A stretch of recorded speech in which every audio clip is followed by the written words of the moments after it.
Pertanyaannya, dinding rahim tipis saat hamil dengan riwayat KET pada hamil sebelumnya. Nah, kira-kira dok, promil apa yang tepat agar dinding rahim menjadi tebal? Oke, silahkan dok. Oke. Kalau boleh tahu, waktu diperiksa itu setelah operasi atau maksudnya memang pasiennya kontrol waktu setelah kejadian atau pas waktu hamil dia memang periksa? Nah, jadi ini pertanyaannya intinya aku ingin tahu sih maksudnya diperiksanya kapan. Cuman memang jadi gini, kalau kita mau secara teoritis ya, selama kita siklus haid itu dinding rahim tuh kebayang ya kan kita mau jadi ini mens, ovulasi nanti mens lagi kan gitu. Siklusnya 28 hari sampai 30 hari.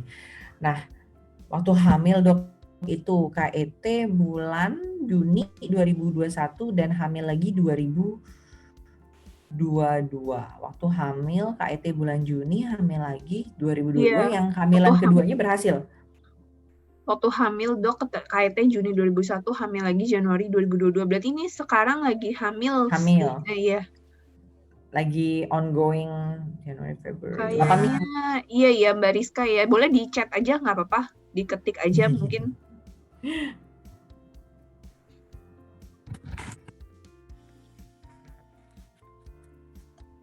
Oke, Mbak Rizka. Sudah keguguran dok ya. Usia 8 minggu.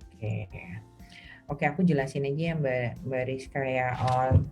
Turut sedih ya 2 kali KET. Nah, KET itu juga masalah yang lain. KET itu paling sering pada wanita tuh karena PID.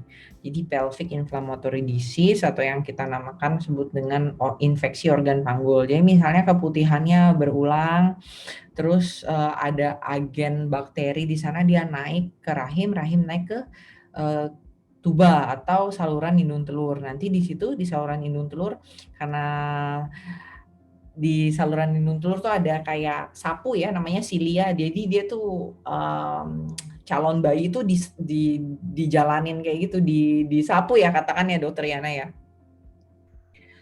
Terus iya dok. Nah, jadi bayi itu kan dari cuma 2 sel dia berubah jadi 4 sel, 8 sel multiplikasi gitu dan tambah besar. Nah, pas dia tambah besar ada blocking tuh di saluran tubanya karena infeksinya. Jadi dia pecah di situ. Nah, kalau aku untuk atasin KET-nya pastikan dulu sudah tidak ada infeksi di jalan lahirnya. Nah, untuk yang kedua, karena keguguran di usia 8 minggu. Nah, kalau dokternya bilang dinding rahim tipis, kalau saya sih ini kan di USG pasti. Jadi dinding rahim tuh ada pengukurannya. Pengukurannya tuh pada waktu hari kedua misalnya, pas mens itu harus tipis. Karena pas mens kan memang tipis, darahnya luruh semuanya. Pada saat tengah siklus atau ovulasi itu harus dia tebal. Nah, paling tebal itu pas sebelum mens atau pada akhir siklus. Nah, ini dihitungnya kapan? Nomor 1. Nomor 2, wanita yang siklusnya teratur. Teratur itu kita sebut 6 bulan ya. Terus antara rentang waktu 28 sampai 35 hari. Jadi dalam 28 hari sampai 35 hari kita tuh terus ada haid. Haidnya 3 sampai 7 hari dengan memakai pembalut 3 kali ganti itu mungkin setengah penuh, itu namanya haid yang teratur. Jadi wanita itu kalau haid teratur pasti dinding rahimnya baik. Nah, kita mesti lihat dulu Mbak Rizka nih baik nggak siklus haidnya, itu yang nomor 1. Yang kedua, apakah ada infeksi pada saluran vaginanya ke atas. Nah, promil apa yang tepat agar dinding rahim menjadi tebal.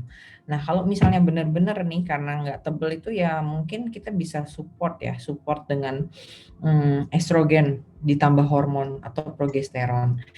Jadi dicari dulu kausanya, dicari dulu penyebabnya apa. Apakah karena haidnya nggak lancar atau kalau untuk lancarin haid atau untuk kita teraturin haid kita ada obatnya. Jadi diatur hormonnya diatur. Kalau guru saya selalu bilang, jadi ada jalan nih orang yang haidnya tidak teratur tuh kayak jalannya tuh bolong-bolong.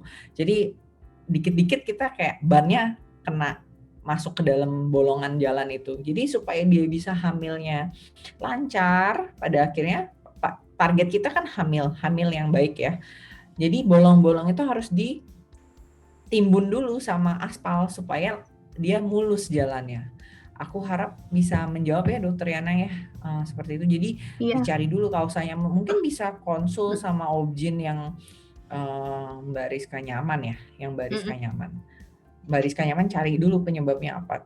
Treat dulu infeksinya kalau masih ada supaya KET itu bisa berulang.